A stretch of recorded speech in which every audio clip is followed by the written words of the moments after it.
woba warigeze wibaza uti mbega umuntu atanguye n'inkoko 5 gusa ashobora gutera imbere akagera ku bworozi bumwinjiriza amafaranga menshi?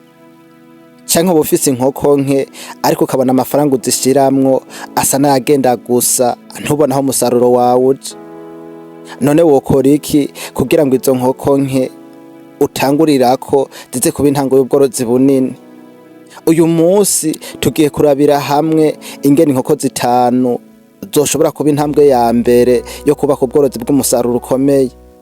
Kandi muri iki kiganiro ndaza kukwereka iyo nzira kuva ku nkoko 5 gusa, ingene wozitaho, ingene wozigwiza umubare wazo gushikaho ubworozi bwawe butangiye kukwinjiriza amafaranga afadika. Ariko nyamuneka nimba aribwo bwa mbere ugeze ngaha kuri Ukuri ku mafaranga, nturengane udakoze sabone kugira ngo ntuzoracikwa n'ibindi biganiro.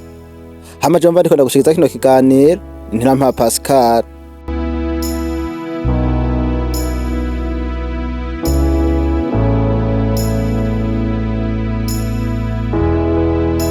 Reka rero twinjire mu kiganiro dutangurane n'intambwe ya mbere woshobora kwifashisha kugira ngo izi nkoko 5 zishobore kuguha umusaruro ushimishije cyane. Iyo ufise amafaranga make ntibisobanura yuko udashoboye gutangura ubworozi. Oya, tangura kuvyo ushoboye gucungera neza, kuko inkoko 5 zishobora kukubera intanga ikomeye cyane.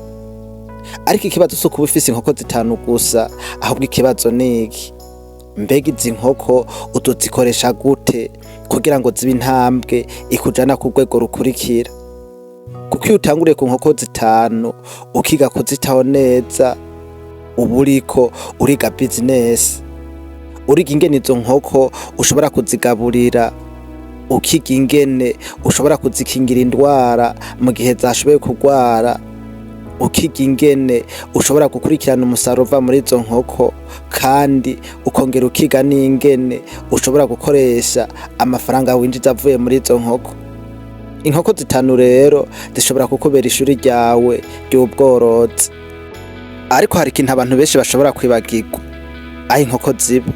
Ntukeneye gutangura wubaka inzu nini cyane, ariko ahantu inkoko ziba hatekerezwa kuba hasukuye, humutse, hafise umuko uhagije, kandi harinzwe n'imvura hamwe n'ibikoko bishobora kuza kukwicira inkoko zawe.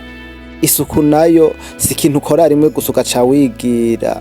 Umworozi ategerezwa kwama yitaho neza inkoko ziwe ahantu ziba, kuko inkoko zishobora kuba nziza ariko aho ziba hatameze neza, amagara yazo hamwe n'umusaruro birashobora kubangamirwa. Nico gituma mbere yo kongera umubare w'inkoko, banza urabe nimba ahantu ufise hashobora kwakira izindi nkoko, hama ubone kuzana izindi nkoko. Reka tuje ku ikindi kintu gihambaye cyane, naco akaba ari ingaburo. Ntukarebe gusa ngo inkoko yawe yariye, banza wibaza uti mbega inkoko yanje ibintu yariye nibiki, kandi ivyo iriko irarya birayifasha gute mu mubiri? Ingaburo ibereye ifasha inkoko gukura neza no kugira umusaruro mwiza bivanye n'ubwoko bw'inkoko. Kandi ntukibagirwa amazi, kuko amazi meza atekerezwa kuboneka igihe cose inkoko ibishakiye. Kuko umuntu ashobora kwibanda cane ku biryo ariko akibagira amazi, kandi nayo ari igice gihambaye mu bworozi. Nimba uriko urabona ibi bisiguro biriko biragufasha, kandi like kuri video, kuko bishobora gufasha n'abandi borozi kugira bace bayibona. Ku bantu namwe mwari mwasavye ko no bakorera group ya WhatsApp, murabe ngaho muri commentaire hamwe no muri description, link nayipininzemwo, muhita mukandako ikibajana muri group ya WhatsApp. None reka tubandanye. Iyi inkoko zawe zitanguye gutanga umusaruro, ntukihutire gukoresha amafaranga yose. Iki nico kintu abantu benshi batitaho. Iyo winjije amafaranga, banza urabe ibyo ubworozi bwawe biriko biragusaba: ibifungurwa, isuku n'ibikoresho, kuhagura aho zitegerezwa kuba, kongeramwo izindi nkoko, hanyuma ubike n'igice c'amafaranga. Aha niho haca haba reinvestment. Reinvestment bisobanura gusubiza igice c'amafaranga winjije muri business kugira ngo ibandanye gukura. Akarorero ngaha nuko nimba ufise inkoko 5 ukagira umusaruro, ntukoresha amafaranga yose mu bintu bitajanye n'ubworozi. Igice ushobora kugisubiza mu bworozi, ukaraba nyambara inkoko ugura kugira ngo business yawe ishobore gukura. Niho utangura kuva ku nkoko 5 ukaja ku nkoko 10, hanyuma ukaja ku nkoko 20. Ntutangurire ku nkoko 5 ngo ejo ushaka gushika ku nkoko 1000. Kora intambwe imwe ku yindi, uve ku nkoko 5 uyumvire kuja ku nkoko 6, uve kuri 6 uyumvire kuja ku 8, uve ku 8 uyumvire kuja ku 10, uyumvire kuva ku 10 uyumvire kuja ku 20, uyumvire kuva ku 20 uje ku 30, uyumvire kuva ku 30 ugende ku 50, uyumvire kuva ku 50 ugende ku 100, ugende ubikora buhoro buhoro. Ariko ntukongera inkoko ngo nukubera gusa ushaka kugira umubare w'inkoko nyinshi. Abanza wibaza uti mbega mfise ibifungurwa bihagije nzoshobora kwitaho izi nkoko? Mbega mfise ahantu izi nkoko nzoshobora kuzitungira? Mbega mfise uburyo bwo kuzikingira indwara igihe zashoboye kurwara? Wibaza uti mbega isoko ry'umusaruro nzoshobora kuronka ahantu nzosohorera izi nkoko? Inyishu ari ego, urashobora kwiyumvira kwagura ubworozi bwawe. Ariko utarashobora gucungira neza izo ufise, kongera izindi bishobora kongera igihombo. Kwagura si ukongera inkoko gusa, ni ukongera ubushobozi bwo kuzitaho neza. Iyo ubworozi butanguye kwaguka, kwitaho amagara y'inkoko birarushiriza kuba vyiza. Wamuraba yuko inkoko zawe zirya neza, ukaraba yuko zinywa amazi neza, ukaraba yuko inkoko zawe zisa neza, ukongera ukaraba yuko hari zitandukanye n'izindi. Iyo ubonye inkoko yawe isa niyagwaye, nturindire yuko ishobora kwanduza izindi nkoko. Rondera umuganga yabimenyereye ashobore kukuvurira iyo nkoko, kandi ntukoreshe imiti uko wishakiye kuko bishobora kuba bibi cane. Inkoko nzima nimwe mu nkingi y'umusaruro mwiza. Ariko hari ikibazo ukwiye kwibaza. Ukwiye kwibaza uti mbega umusaruro wanje nzowugurisha nande? Iki ni ikibazo buri mworozi wese ategerezwa kwibaza hakiri kare. Ntutegereze yuko ugira amagi menshi canke inkoko nyinshi ngo utangura kurondera isoko.